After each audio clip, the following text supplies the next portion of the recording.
লোটাজ by Alvia এখন খুবই hot একটা টপিক, ভাইরাল টপিক।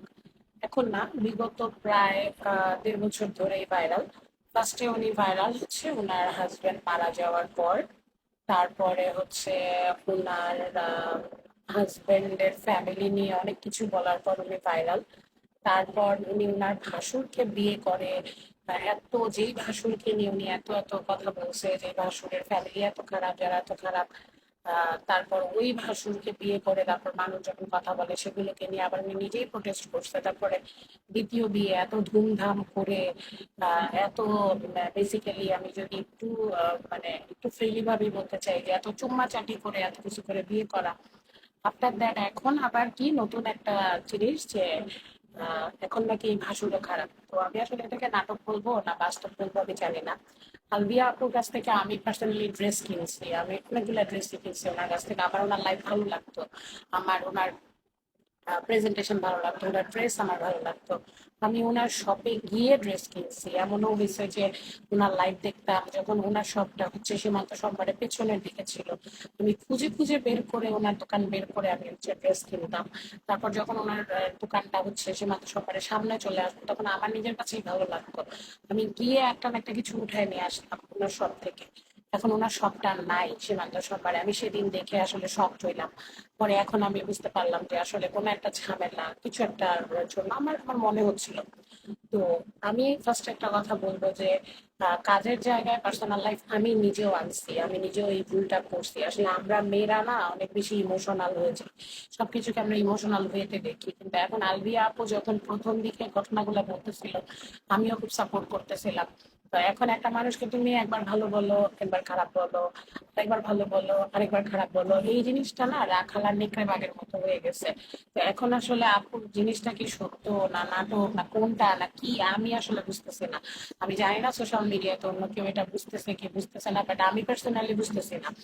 আহ, তো আসলে আমি একটা জিনিস বলবো যে আহ রুটি রুজি, আমি যেটা বুঝছি আমার লাইফ থেকে, আমি যেটা বুঝছি, আমি যখন আমার পার্সোনাল লাইফ আমি যখন ফেসবুকে শেয়ার করছি তখন আমি যেটা বুঝছি যে রুটি রুজির জায়গাটা আলাদা। আপনাকে বাঁচতে হলে আপনার রুটি রুজি লাগবে, আপনার রিজিক লাগবে। আসলে রিজিক শুধু টাকা পয়সা না, রিজিক ভালোবাসা, রিজিক আপনার পরিবার, আপনার স্বামী, আপনার সন্তান, কারো কাছ থেকে মায়া পাওয়া, দয়া পাওয়া, কারো ভালোবাসা পাওয়া, এগুলাও রিজিক। তো আসলে রিজিক যদি আপনাকে বেঁচে থাকতে নয়, আপনার রিজিক লাগবে। তো সেটার জন্য আসলে আমার মনে হয় যে নিজেকে হাসির পাত্র বানানোটা ঠিক না। তো আমি আমি জানি না সত্য কি মিথ্যা কি, কোনটা সত্য কোনটা মিথ্যা। উনি একবার বলে যে উনার যখন সেকেন্ড বিয়ে হয়, যখন অনেকে অনেক কথা বলে, উনি বলছিল যে পরিবার মিলেই পরিবারের সবাই মিলেই ডিসিশনটা হয়েছে, পরিবারের সবাই মিলে ডিসিশনটা নিছে, বাচ্চাদের ভালোর জন্য আমরা এই ডিসিশনটা নিছি। এখন উনি বলতেছে, আমি যে লাইভটা দেখলাম আজকে, যে এখন উনি বলতেছে যে উনি পরিবারের অমতে গিয়ে বিয়েটা করছে। তো আসলে কোনটা সত্য কোনটা মিথ্যা বিয়ে আপু আপনি নিজেই আসলে ক্লিয়ার করেন, বিকজ আপনি ব্যাপারগুলোকে সামনাসামনি আনছেন, এই জন্যই মানুষ প্রশ্নগুলা করতেছে, মানুষ কথাগুলো এই জন্যই বলতেছে। আর একটা জিনিস আমি বলবো যে আসলে আমি যেটা মনে করি, কোনো পুরুষই ভালো না, কোনো পুরুষই ভালো না। তার রিজন হচ্ছে যে আপনার প্রথম দুর্বলতাটা কি জানেন? আপনার শারীরিক দিক থেকে আপনি পুরুষদের থেকে দুর্বল। আপনি হয়তো পড়াশোনার দিক থেকে পুরুষের থেকে আগায়, হয়তো টাকা পয়সার দিক থেকে আপনি পুরুষের থেকে অনেক বেশি টাকা ইনকাম করতেছেন, হয়তো সমাজে আপনার সম্মান অনেক বেশি, আপনার পরিচিতি ওই পুরুষের থেকে অনেক বেশি, আপনি সৌন্দর্যের দিক থেকে ওই পুরুষের থেকে আগায়, আপনি টাকা পয়সার দিক থেকে ওই পুরুষের দিকে আগায়, মেধার দিক থেকে আগায়, কিন্তু শারীরিকভাবে আপনি পুরুষের দিক থেকে দুর্বল। পুরুষ আপনাকে যখন একটা গায়ে হাত তুলবে আপনি ওই শক্তিতে পারবেন না, এটা আসলে আল্লাহ প্রদত্ত। আমাদের মাসালের স্ট্রেংথ পুরুষের মতন না। তো আসলে পুরুষরা তখন এই সুযোগটা নেয়। তো যেই পুরুষরা আসলে এই সুযোগগুলা নেয় সেই পুরুষদেরকে আমি বলবো কাপুরুষ। কারণ আমার লাইফের পুরুষদেরকে যে আমি ভালো বলবো তা আমি কখনো বলবো না। আমি বলবো যে আমার লাইফের পুরুষরাও খারাপ। তো পুরুষ মানেই খারাপ। আমি এখন একটা নারী বলে আমি বলতেছি না যে সব নারীরা ভালো, নারীরাও খারাপ, নারীরাও খারাপ। তবে পুরুষ নারীরা কিছু কিছু থাকে ভালো, পুরুষ আসলে সবাই খারাপ। তো আলবিয়া আপুর স্টোরিটা আমি আমি জানি না কোনটা সত্য কোনটা মিথ্যা। আমি আসলে যতটুকু আমি লাইভে দেখছি বা যতটুকু আমি হচ্ছে ওনার শুনছি, আমি ওনাকে কখনো সরাসরি আমি দেখিও নাই। আমি ওনার থেকে অনেক ড্রেস কিনছি বা লাইভে দেখা। আমি বলবো যে আমি জানি না সত্য মিথ্যা, বাট যেটাই হোক, at the end of the day উনি একটা মা, বাচ্চাদের মা, উনি যেন ভালো থাকে। বাট এই নিজেকে হাসির পাত্র বানানো বা ফেসবুকে লিটারালি নিজেকে হাসির পাত্র বানানো ছাড়া একটা কিছুই না। আর একটা পুরুষের আসলে কখনো জাত যায় না।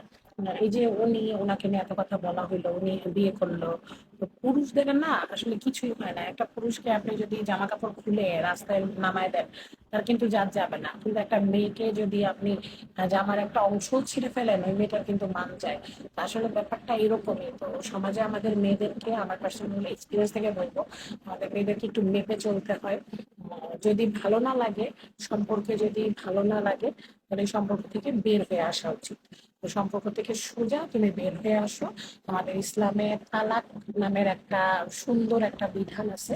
আমি জানি না অন্য ধর্মে এই বিধানটা আছে কিনা, এই বিধানটা জায়েজ কিনা, বাট ইসলামে কিন্তু তালাকটা জায়েজ করা হয়েছে, এবং এটা এই জন্যই করা হয়েছে যে আপনি যদি আপনার সম্পর্কে মানসিকভাবে সুখী না থাকেন, তাহলে আপনি সম্পর্কটাকে ছেড়ে দেন। আমাদের মহান আল্লাহ তাআলা আমাদেরকে এতটাই ভালোবাসেন যে আমরা যেন একটা ভুল করে ফেললে সেই ভুলটাকে শুধরাতে পারি, সেই সুযোগ মহান আল্লাহ তাআলা আমাদেরকে দিয়ে রাখছে।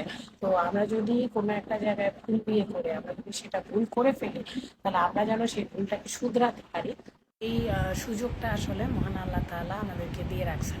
তো আমি এটাই বলবো যে দিন শেষে সবাই যেন ভালো থাকে, কেউ যেন হাসির পাত্র না হয়। ফেসবুকে আসলে এই জিনিসগুলো এভাবে এটা ঠিক না। এটা আপনি এখন হয়তো বুঝতেছেন না, আপনার বাচ্চারা যখন বড় হবে তখন তাদেরকে দেখেও কিন্তু মানুষ হাসবে যে দেখেন ওর মা এই পাগলামিটা করছিল, তখন ওদের কাছে খারাপ লাগবে। বিকজ ওদের জন্য তো আপনি মানে ওদের মা আপনি। তো আসলে এই জিনিসগুলো আমি এটাই বলবো যে যেটা ভালো হয়, আমি আমি জানি না সত্য মিথ্যা কি, নিজেকে হাসির পাত্র বানায় না।